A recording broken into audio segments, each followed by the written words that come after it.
Hi friends, welcome to మన feelings YouTube channel. ప్రతి year లాగా ఈ ఇయర్ కూడా గిరి ప్రదక్షిణ స్టార్ట్ అయ్యింది. ఈ ప్రదక్షిణకి వరుణదేవుడు కరుణిచ్చాడు. నిన్నటి వరకు వర్షం పడుతుంది, ఎలా చెయ్యాలరా దేవుడా అనుకున్న టైంలో దేవుడు బాగా కరుణించి వర్షం రాకుండా చేశాడు. అది కాకుండా ఈ గిరి ప్రదర్శనకి అన్ని ఏర్పాట్లు చేయడం జరుగుతుంది.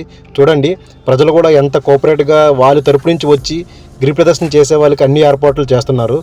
ఇక్కడ మేము ఒక బ్యాచ్ని కలిసాము. వీళ్ళైతే అనకూడదు కానీ డ్రై ఫ్రూట్స్ చాలా కాస్ట్లీ అయినా కూడా సేవ చేయాలన్న ఒక్క సంకల్పంతో వీళ్ళు గిరి ప్రదర్శన చేసే వాళ్ళందరికీ పంచడానికి రెడీగా ఉన్నారు. ముందుకి మా టీం వీళ్ళు కలిసి అప్రిషియేట్ చేయడం జరిగింది. వీళ్ళు వాళ్ళు అని కాకుండా మన భేదాలు లేకుండా గిరి ప్రదర్శన చేసే వాళ్ళకి సేవ చేయడానికి అందరూ ముందుకు వస్తున్నారు. మరిన్ని ఇన్ఫర్మేటివ్ వీడియోస్ కోసం సబ్స్క్రైబ్ టు మన ఫీలింగ్స్ యూట్యూబ్ ఛానల్.